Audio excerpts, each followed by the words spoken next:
It's the amazing Rico Brogna podcast with your host, Evan Roberts. Rico Brogna time. How we doing, Evan Roberts?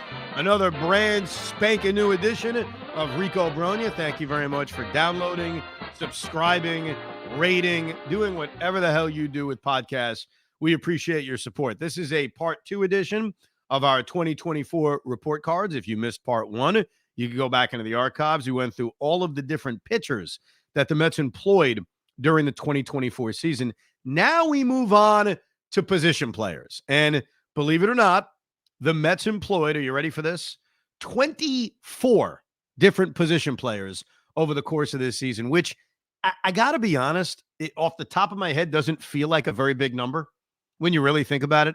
For the most part, during the season, you have 13 position players. Most teams go with 13 pitchers, 13 position players, and that's usually the split for most of the season. So if you got the 24, that only means 11 different guys were able to find their way to the major league level. So let's go through all of these guys. Let's hand out grades. I will try to be very fair.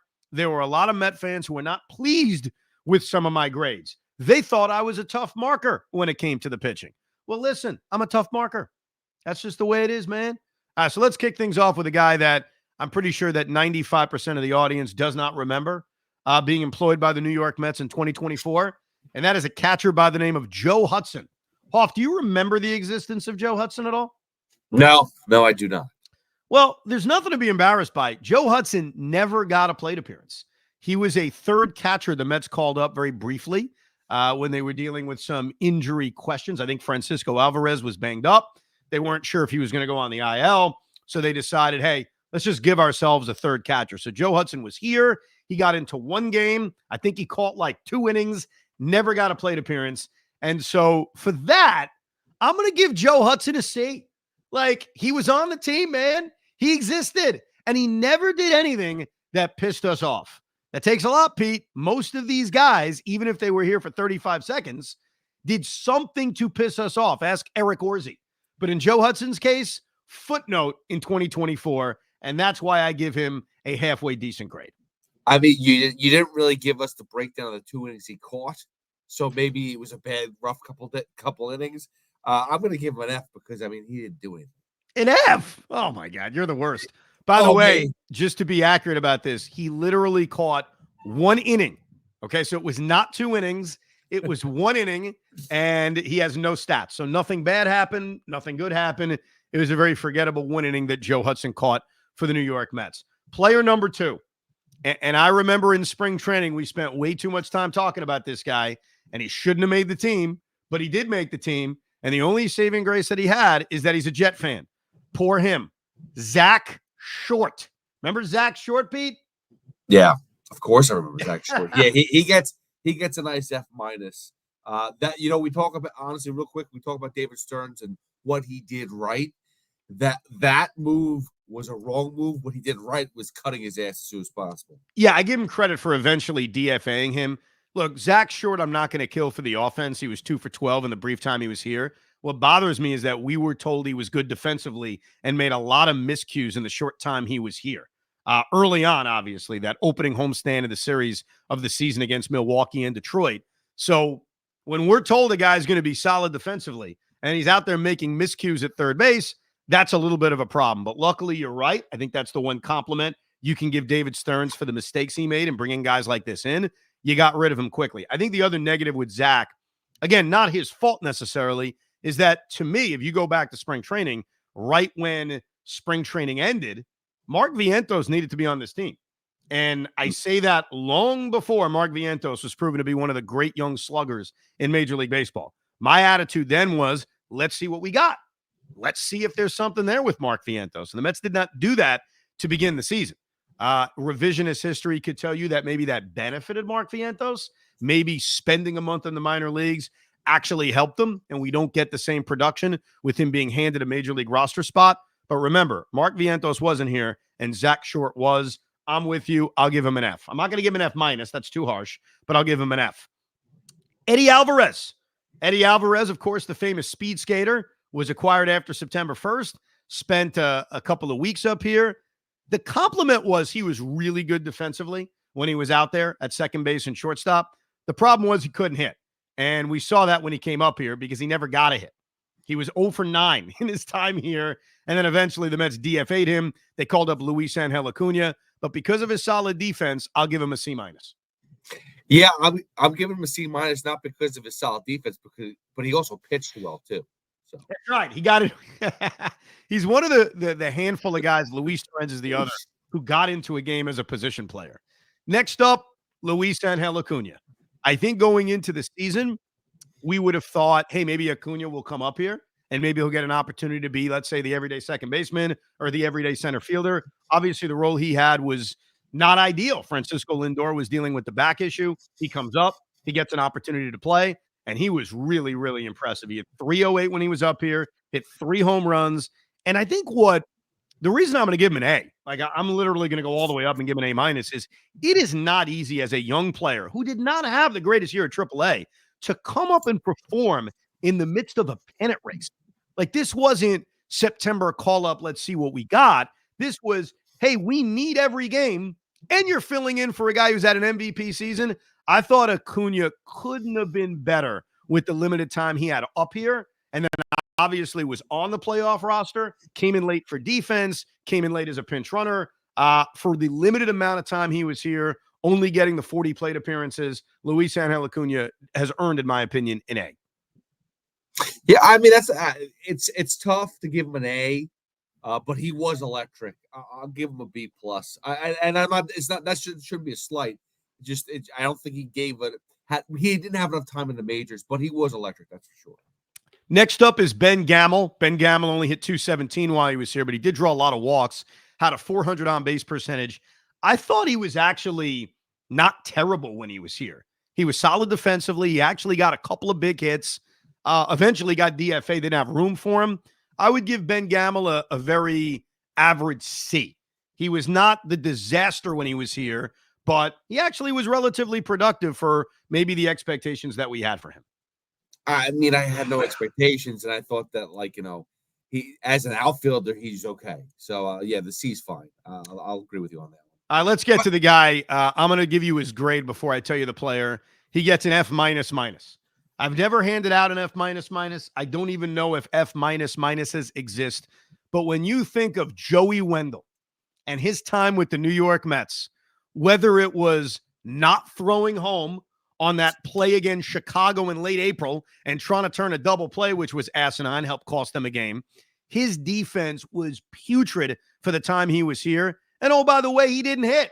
But again, the compliment is that David Stearns was very quick to pivot. And I was surprised by that. That was the first early sign that David Stearns doesn't screw around, that he's willing to get rid of a guy if they're not carrying their weight.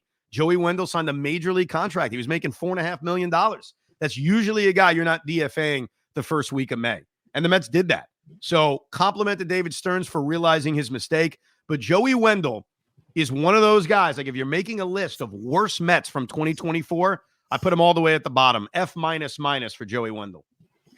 Yeah, I'm sorry to blank on his name right now. I can't believe I'm doing this. But who's the guy that the Mets signed for 2 years and got one at bat? Oh, Jed Lowry? Yeah, I mean, he's up there with that as far as terrible. I think Jed Lowry got a minus, and I agree. Wendle was everything that was brought in about Joey Wendle. He didn't deliver. He was terrible. He lost us games so many times. Yeah, whatever the worst grade is, that's what Joey Wendle gets. Here's another guy who gets a terrible grade, and I think when I bring up his name, there'll be a lot of Met fans who will say, yeah, I remember him, but I didn't know he was on this team. I thought he was just on the 2023 team, and that is catcher Omar Narvaez. Omar Narvaez feels like he played for this team 10 years ago. He was awful. He didn't hit. He hit 154 with a 376 OPS in the 69 plate appearances he had. And also the Mets again made that decision of, this isn't working, let's get rid of him. Omar Narvaez, complete F for his performance. And really, overall, as a Met, he gets an F. I liked that signing at the time. I didn't hate it 2 years ago, but it obviously turned out to be a giant waste of time. I hated that signing. I still hate that signing. I mean, I'm happy they cut him when they did. I wish they could have done it sooner. I thought, between him and James McCann, I mean, how much money were we giving to catchers that didn't do anything for us? It was amazing. By the way, you're missing one guy. You skipped over somebody. I haven't skipped over everybody. We're going through the whole list. Oh, I can promise you I will get to whoever you're thinking about. But go ahead. Let me know. He didn't even register in at bat, but he did get into a game. He scored a run. Pablo Reyes. Oh, Pablo Reyes. You know what? I actually did skip him. That's a good call. He was first on my list. I was looking at games played, and it was Joe Hudson and Pablo Reyes that was at one.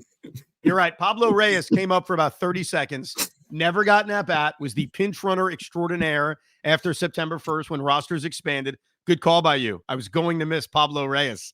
Can't miss Pablo Reyes. That's a tough one to grade, man. Because I don't want to give him a bad grade. Like, what the hell did he do wrong? He comes up, he's a pinch runner. That's all he did. He scored. And he scored. I think by default, I'll give him a C-. Yeah, you got to give him somewhere in the C's. Yes.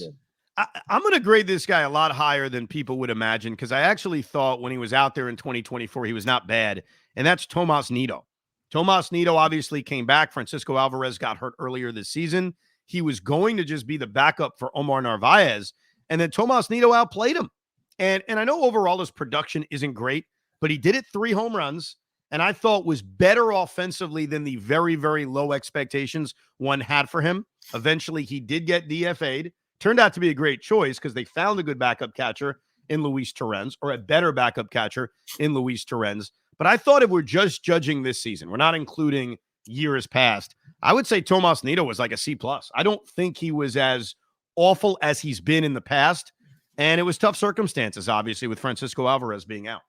Yeah, I can't grade him that high because his defense was still a little issue. I mean, I remember early on the season, he couldn't throw out runners. That was a problem. I'll give him a D+ for that. Let's get to Jesse Winker. Obviously, the Mets acquired him at the trade deadline. He was a guy I was pushing for even before they traded for him. He had a very, very good postseason. Hit a game-winning home run in the regular season. Was also quiet right after the trade. Like, he didn't come over and just start mashing. Like, that really wasn't the case. So his overall numbers after the trade do not jump out at you. 243 average, 683 OPS, 3 home runs, 13 RBIs. But I thought overall was good. And like we mentioned on the pitching report card, I do include the playoffs. I think that's a big factor.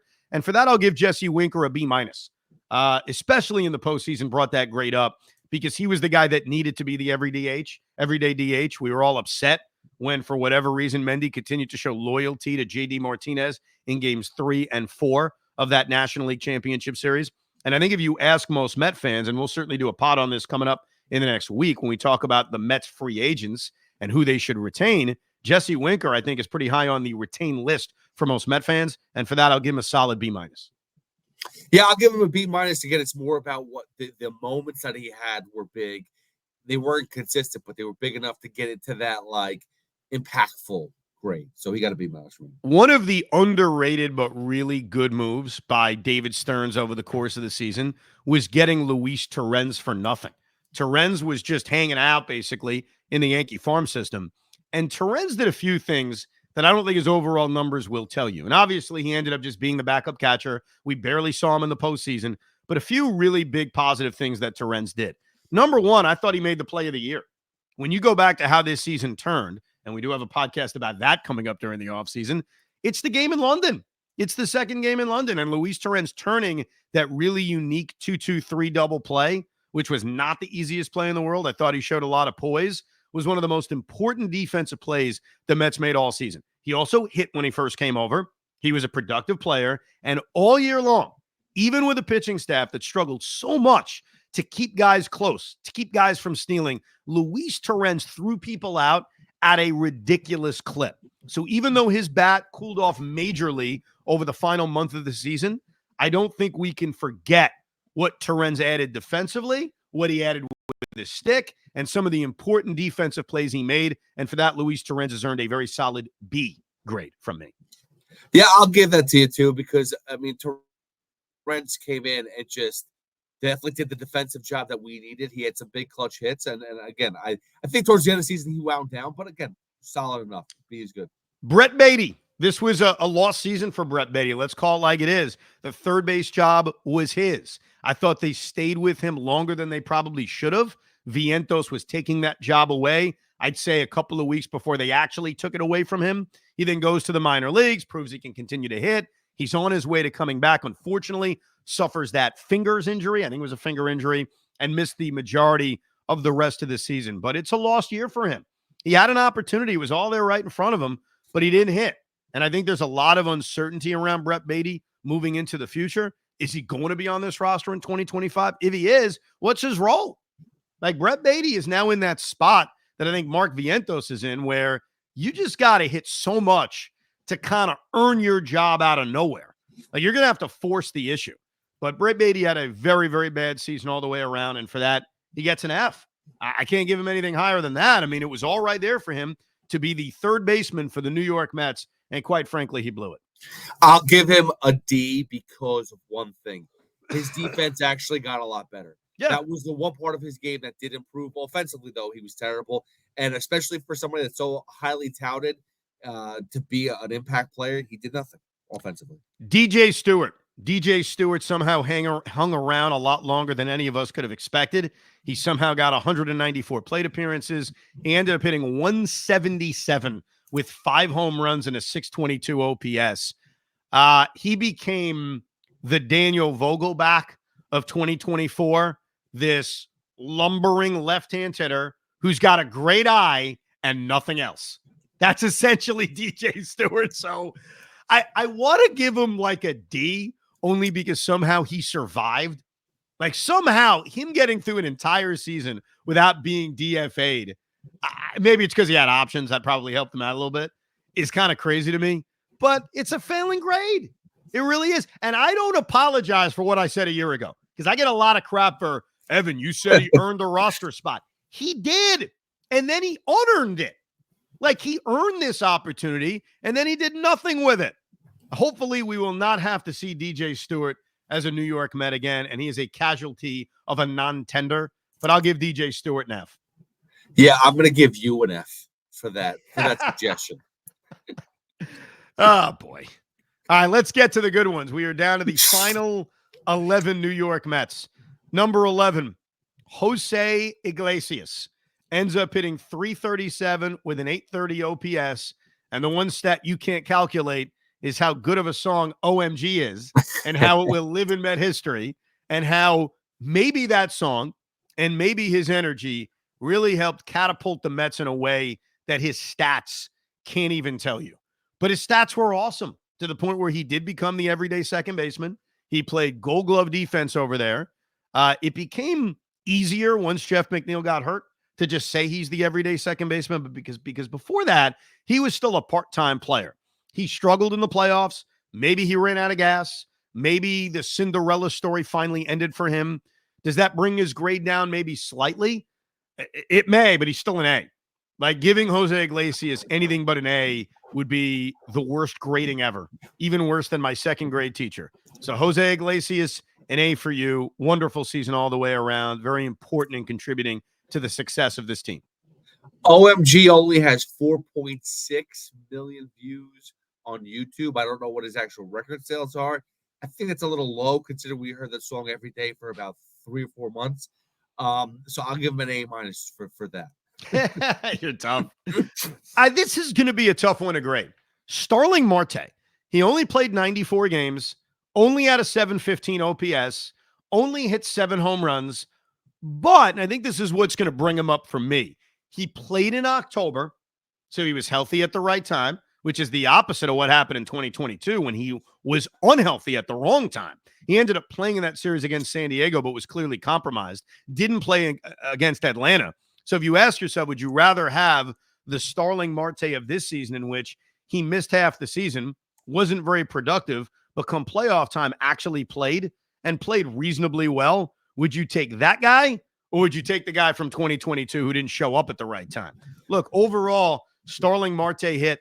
He didn't hit any home runs in the postseason, but in that LCS against the Dodgers, he was 9 for 27. Didn't hit a lot in the Phillies series, was only 1 for 11. Hit a lot in that wild card series against Milwaukee, was 3 for 9. He was one of their more productive offensive players in the postseason, and I think that brings his grade up. Like, I'm going to give him a B-, which he doesn't earn based on his regular season, no question. But I can't ignore the fact he became the 5th place hitter and one of their more important clutch hitters come postseason time. So, look, I think we'll have a broader discussion about him and bringing him back and potentially trading him and what does he have in the future. But I think in terms of the way he was able to produce in October, to me, that brings him up to at least a solid B-. Yeah, I was going to give B-, but it was more because I was giving him negative because his defense was just so – he took so many plays off. Horrible. His defense was horrible, Hoff. I'm glad you brought that up. Yeah, and again, I never seen the guy take plays off in the outfield, and he definitely did, and that definitely cost the Mets a lot of big moments throughout the season. Here's another one who's tough to grade, Francisco Alvarez. I think if we sat back in March and I told you he's going to play 100 games, he's going to 237 with a 700 OPS and only hit 11 home runs, you'd say that's a massive disappointment. Alvarez got off to a really good start, then he gets hurt, and the injury was a killer. It was a killer for the team. It was a killer for him. He comes back, he's productive, then he goes through this massive slump. I think the last few games of the NLCS kind of changes the tone that we have about Alvarez, because the screaming and yelling was, you got to bench him. It's so bad right now, you have to sit him for Luis Terren, who had one extra base hit in a month. But he finished the NLCS incredibly strong. I'm still bullish about his future, but I can't deny that overall it was a disappointing season. And for that, I'll give Francisco Alvarez right around the C. I'm hopeful for the future, but this was not overall a great season when you factor in injuries, regression defensively, because I did think he went backwards, and just the overall streakiness of his offense to the point where we're screaming and yelling that maybe you sit him in the middle of the NLCS. Well, I'm going to fight you on this because I got to give him a B because I felt that his defense was a huge part of why he was good this year when he did play. The first half of the season, he was definitely, compromised. He had that thumb injury. He eventually got, had surgery, et cetera. So he's out for a while. But I think that's why his defense was so bad early on. Now, whatever happened through the second half of the season, he definitely improved. He definitely helped the pitchers. That's a huge part of it. When you're basing a scale off of all the rest of the players, I can understand how you give him a C. But if you're going to base him off of what he did for the pitching staff and compared to the other catchers, I got to put him up there as a B because I think that alone helped the team get to where they needed to be. Mark Vientos, 111 games, 27 home runs, finished third on the team, 837 OPS, second on the team, an absolute monster in the postseason, including hitting some massive home runs. Mark Vientos is an A+. It's very tough to hand out an A+, but when you look at where this season started, how he had to earn it, and then the dramatic moments he had from the beginning. Go back to the game-winning home run he hit against the Cardinals and then got sent down a couple of days later. This was an incredible season of fight for Mark Vientos. He finished it strong. I think all of us have to be incredibly giddy about what's to come with him. So, to me, Mark Vientos is the definition of an A+. So if he, all right, and I don't want to skip ahead, but how many pluses are we allowed to add? As many as you want, Pete. All right. Well, then, if that's the case, I'll give him an A+ as well because just because I'm just for future. He's setting up the Lindor grade, basically. I know what you're doing. Let's get to JD Martinez. JD Martinez ended up playing 120 games, 235 average, 725 OPS, 16 home runs. Look, production-wise, he was a very big disappointment. I don't think there's any doubt about that. We have to factor in his leadership, and I don't know how you factor it. I don't know how much you bring the grade up, but there's no doubt that JD Martinez was an important part of that locker room and an important teacher in that locker room, and that's the only reason I'm not going to give him an F, because this was bad. Look, I wanted them to sign JD Martinez. I understood the risks. It did not work from a production standpoint. But because of the leadership, I'll grade him up to a C-, but otherwise it'd be an F. So I went from F to C- just based on the fact that, yeah, he probably helped out the young players. That was the concern going into the season why I was like, I would pass on JD Martinez, and then obviously it fell into our laps, very easy contract. His second half last year was just as bad as it was this year, so I saw that coming. But the leadership role, the fact that he was able, everybody picked his brain. I think that alone was enough to give him a C. Jeff McNeil missed a bunch of time, obviously, at the end of the season, came back for the postseason. Overall, horrible production. He was hitting before he got hurt, and I do want to include that. But overall, numbers are numbers. 238 average, 692 OPS, did hit 12 home runs, gave you his typical versatility where you could stick him in the outfield, play him at second base. But I don't know how you could grade this good. This was not a good year for McNeil. It sucks that he got hurt because he was trending in the right direction.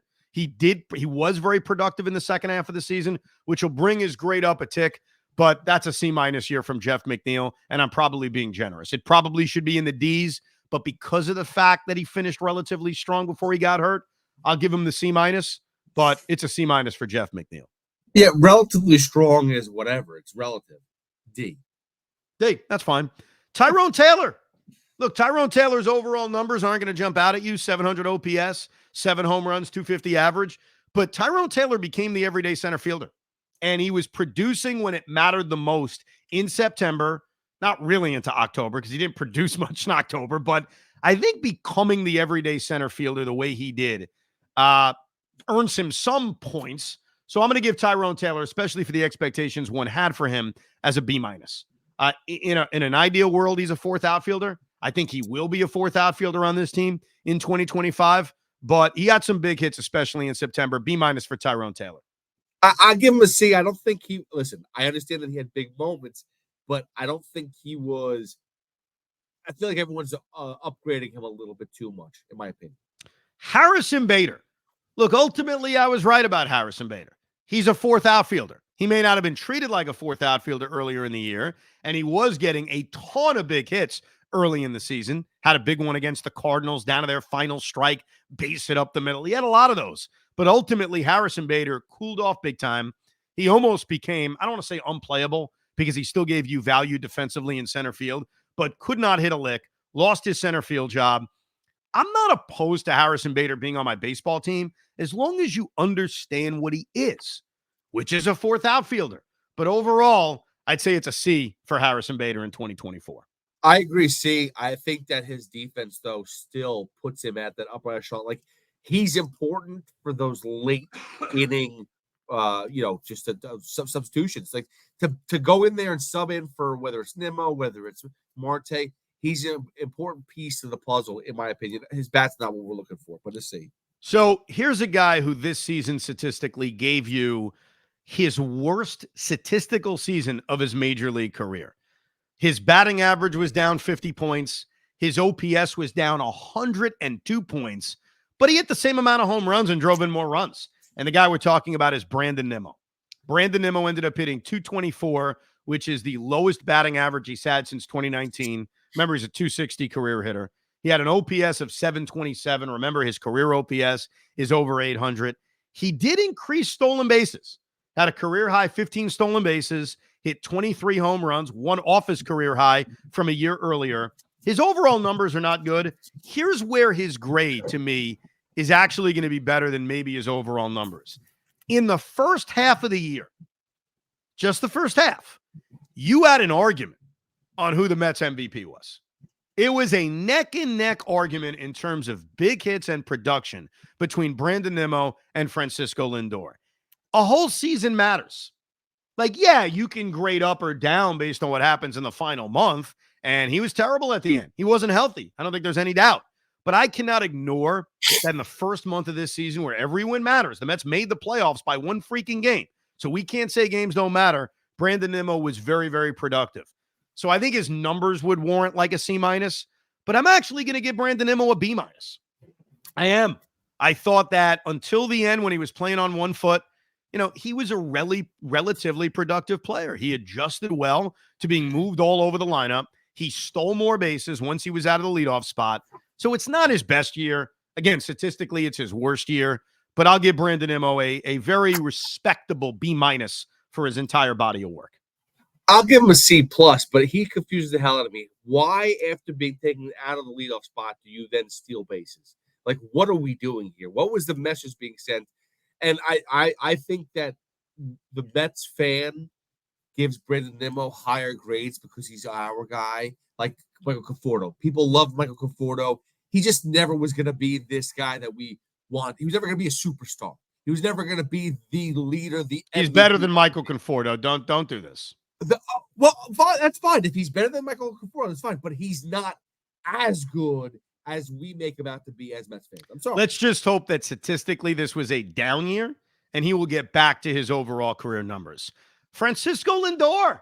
Let's just throw the bouquets at this guy. He's an MVP candidate. He's not going to win the MVP, but he should finish second. He had so many big hits. He had his defining year as a New York Met. I don't know how anybody could give Lindor, despite a terrible April, anything but an A or A+. So I'll give him the plus, A+ for Francisco Lindor. Well, no, yeah, that's where I was asking before about the Vientos. If you're giving Mark Vientos an A+, Lindor gets like 3 pluses because Lindor was so much the leader, even in April when this team was terrible. I continue to tell people, first of all, he worked in the offseason coming in here with Vientos and Batty with their defense. So I off the bat, I want to give him credit for that. He was very vocal to all the pitching staff and the catchers to try to figure out a way to stop the other teams from running on them. And then eventually his offense clicked. But he was always the leader of this team from early April on. So I just, as many flowers, A+ all over the place. I give him 3 A+. So we're going to argue A+ or A+++ or A++. Yeah. Well, if Vientos gets an A+, Lindor gets everything. And now we get to the guy, the last guy, and the toughest guy to grade. I think I can see people grading him a D. I can see people even arguing A-. And that, of course, is Pete Alonso, who played 162 games this season. 162. Only guy on the Mets to do it. His overall numbers, disappointing. 240 batting average, 788 OPS, 34 home runs, 88 RBIs, 172 strikeouts. I think anyone who watched him all year knows this was not an incredibly clutch regular season, but then the playoffs occur. And he hit, I would tell you, and I know time has now moved on, and we're going to do a whole podcast this offseason about home runs in Met history, but I would put that Pete Alonso home run against Devin Williams up there with any home run hit in the history of the franchise. That's got to mean something. Their season was over. It was done. And he hits that home run. And then obviously had a few more moments, had a home run against the Philadelphia Phillies, had a couple of home runs against the Philadelphia Phillies, and ended up having, overall an okay postseason. He was not the dog that I think people thought he was. So I thought Pete's regular season was a C. I think what he did in the postseason brings it up to about a B-. So I'm going to give Pete Alonso overall body of work, B-. As we talk about his future, which we will do a lot over the course of the next few weeks, you have to make these decisions on, is this the new norm? Like, is 240, 34, 88 going to be enough if he's going to demand 5-6 years in free agency, $30 million a year, or whatever it turns out to be? The answer to that is no. He needs to be better than this. This was not a great regular season for Pete Alonso, but that home run against Milwaukee brings it up a tick, and that's why I give Pete Alonso a not great, but respectable B-. So I give him a B+ for this, and you're going to kill me on it, but he did not have a good season for Pete Alonso standards, but I think for a lot of other standards, he was okay. I listen, he definitely pressed, we know that, but his defense, everyone always makes him like to be a butcher boy. He did save the defense a lot with his, his range got better. You saw in the playoffs too, some of those plays. I mean, remember that play that he double tapped at first base where he basically would have been a touchdown and his both feet were in bounds. Like, the guy's defense improved so much. I know he made some bonehead plays too. It happens to everybody, but I think that boosts him up along with the big time home runs. And he just needed to relax. He put too much pressure on himself. And I guarantee you, wherever he goes next year, he's going to have a way better season. I don't think he's done. And for Pete Alonso's terms, wasn't a good season. But for our terms, I think he was one of the most productive. I give him a B+. How great our grades is what I was about to say. How did we do? You can email us to ricob@gmail.com. Coming up this week, we'll go through all the free agents: Quintana, Severino, Minaya, Ottavino, Raley, Smith, Stanek, Alonso, Bader, JD, Iglesias, and Winker, and talk about, should the Mets bring him back? How much will it cost to bring him back, these guys back? So we'll go through all the internal Met free agents as we continue to march towards the beginning of the real offseason here on Rico Brogna. Thank you very much for downloading, subscribing, and downloading another edition of Rico Brogna. We hope you enjoyed this episode of the Rico Brogna podcast. It's amazing, isn't it? Make sure you download it now to keep it on you at all times.